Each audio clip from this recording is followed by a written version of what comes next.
everybody's attention for a minute here. I want to thank all of you for coming out, and especially thank the Senator for taking time to come to our small community. As you're all aware, Lackawanna County is very fortunate. Everyone's really been collaborating together well and working on this broadband initiative. We're coming up on nearly 4.5 years of working on this. Wow. And it's great to see things finally starting to come together. We're going to take a minute and kind of go through some of the things for the Senator so she kind of gets caught up on what we're working on. Kevin Byers is going to have a couple things to say. We're going to tour the Computer Commuter, and we're going to talk about one of the other Minnesota Intelligent Rural Communities grants that was awarded in Dawson as well. So Lackawanna County's really been working very hard towards not only getting the broadband service to folks, because we don't feel it's a matter of build it and they will come. We've been working really hard on also educating everyone in the community so that everyone's level of understanding of the technology is where it needs to be so they can actually make use of it when it gets here. So thank you again very much for letting us have you today. Thank you. It's just so great to see everyone. I've met so many of you before. I realize that visiting all 87 counties every year does pay off, because you actually know half the people when you come. So thank you so much. And we've been really able to pick up information when I get out there. I was just telling people we were just in Hendrick, and that's when I learned that their cell phone service only works in the cemetery. That seems to be a problem. And they literally they climb up to the cemetery to use a cell phone. So I'm hoping we can try to fix that. I'm going to write a few letters to some of our major cell phone companies. I'm on the Commerce Committee. I wanted to introduce, where did Andy go? He's helping someone over He's here. right back. Oh, Andy Martin, who does our work in Western Minnesota. Used to be on Colin's staff. He does an amazing job. He's been with me for years now. He got his wife to move to Moorhead from... She grew up in Raleigh, went to school in Los Angeles, and then in Washington, D.C. Okay, but they now have two children in Moorhead, so we're happy about that. So that's good.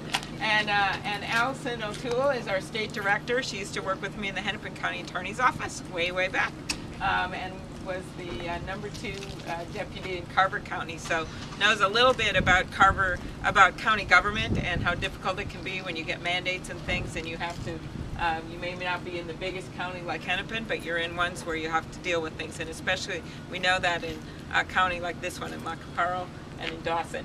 I remember being here several times. Of course, it's my favorite county to say because it makes me think we're in an exotic land of some kind.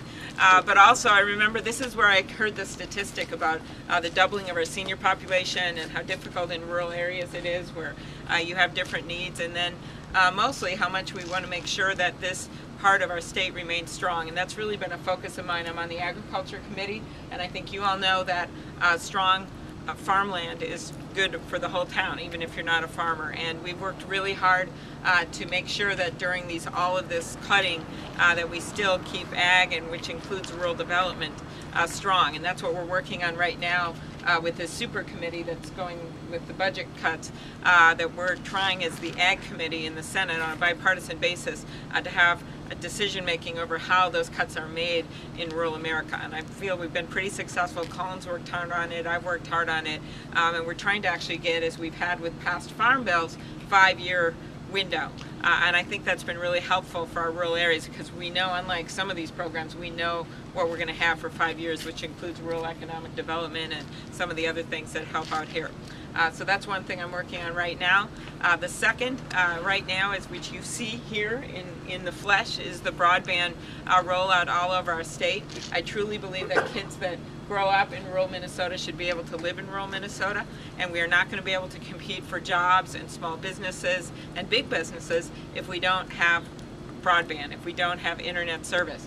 We see that particularly out in the country areas. I'm pointing to our friend over there because I heard she lives out somewhere as opposed to in Dawson, and that we're going to have internet so that people can compete. And we have a USDA grant here, I understand, $8 million grant that we're starting, and we're going to, when are we going to break ground? On the 23rd. On the 23rd of? This month. Good, that's good, because it's good it's not May or something. So it's the 23rd of this month, which I think is really exciting. Really, when you look back through the history of our country, you go back to like the 1930s when Roosevelt said he was going to get electricity to every home in rural America, and the Rural Electrification Act passed. It literally changed the landscape. So people could live and they could farm and they could make their livelihood and not go just into the cities. Well, that's the same with the internet today.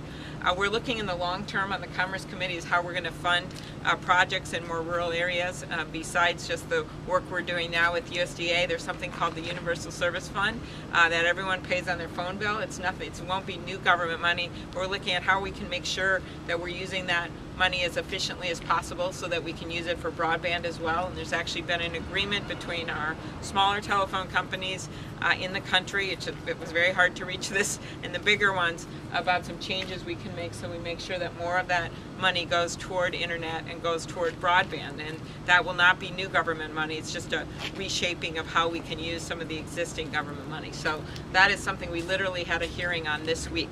And I cited the example of some of the rural parts in our state, what a difference it had made for like Toro. I remember being there with the mayor of Windham and asking him, how come Toro's been doing so well? And my subcommittee is on exports. I said, is it because of all the exports for the snow blowers? And he said, no, Senator, it just snowed a lot this year. So see, these are the tips I pick up. But these companies down there, it would be very hard for them to exist without having internet. We're starting to work more on some of our tourism up north because they're having trouble competing with Canada if they don't have internet. You just see in the example I actually used at the Commerce Committee for my own amusement was our office had just met with some pork producers, and they were talking about the recent slate of hog thefts. I don't know if you've seen this because they've become so valuable, hundreds of hogs.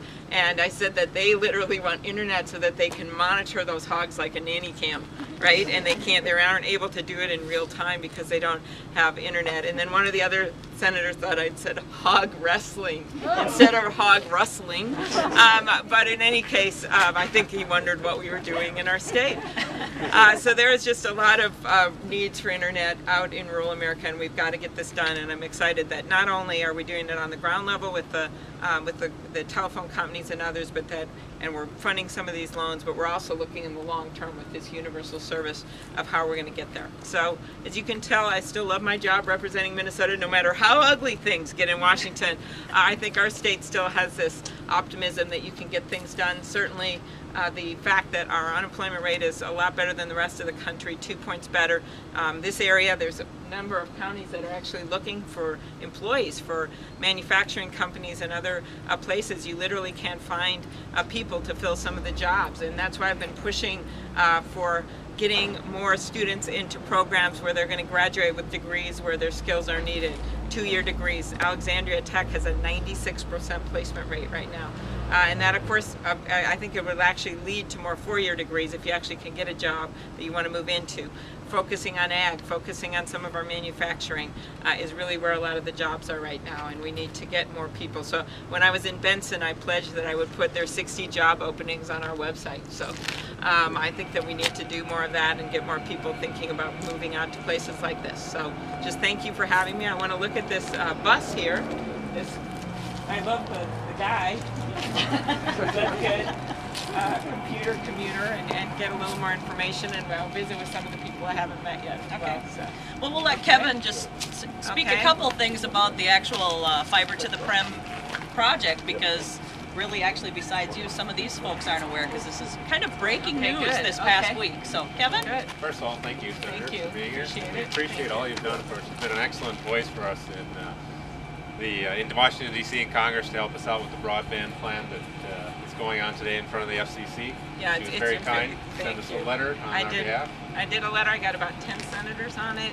Senator Thune got on it, and Tester, a bunch of the Midwest senators saying that this is a good plan to move forward so we can get that funding for broadband. So she's done an excellent job bringing broadband up to an awareness level in Washington, D.C. and of course across the United States, letting people know that broadband is key to success, especially in rural areas. We have people that have moved back to there that are able to get on their fiber connections and work from home in metropolitan areas that they work for, but they actually live out here now. It's been a success in the areas we've already built it, and now we're going to build out the remaining part of Parle County with the funding that we got through the stimulus. Half of it's a loan and half of it's a grant. The plow was supposed to go in the ground the 23rd. We had some serious delays.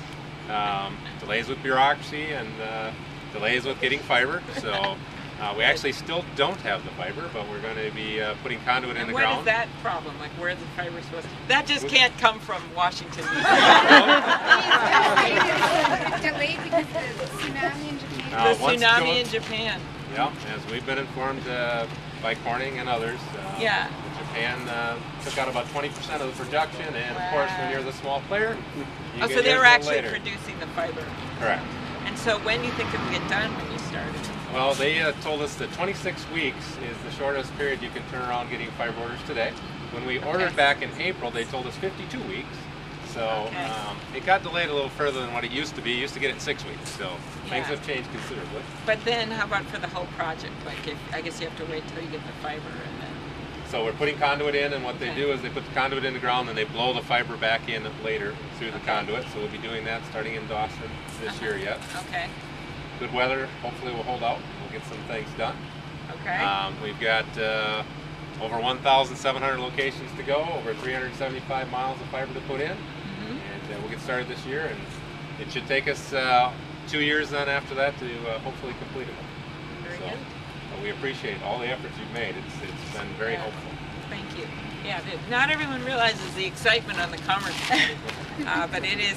There's a lot of work that goes on with business issues, and we actually haven't had a senator from Minnesota on that committee since 1923. And we have all power over the telephone work and the aviation and transportation, as well as a lot of the business issues. So.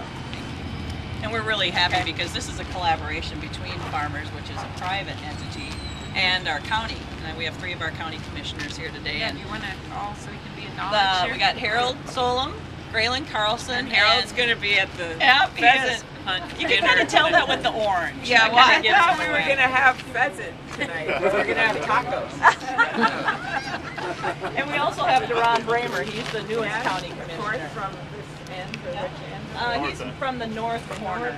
Yeah, the northwest corner. So. Okay. Once we applied for the stimulus dollars, we started working on this project because we didn't know if we were going to be funded, but we felt that no matter what, funding or no funding, we wanted to make sure that the digital literacy of our residents needed to be improved. Because they actually needed to know how to do it for when you get the fiber laid. Absolutely.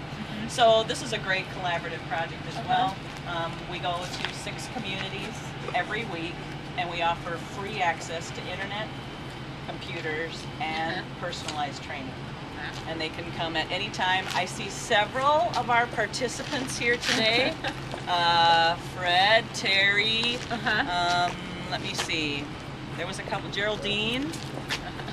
Anybody else here that uses the Computer Commuter kind of regularly? Oh, there's one back there too. And I think if they all had a chance to speak, I think they'd all say that we've been very fortunate. Mary Quick is our coordinator. She couldn't be with us today. She's in Pittsburgh. She does an excellent job of working with them one-on-one, no matter what their skill level, whether they just need to learn how to turn it on, or if they want specific training on a specific software. So would you like to come on board? Should we have one of our people that uses it? Come on. Yeah, come on in, guys, and talk.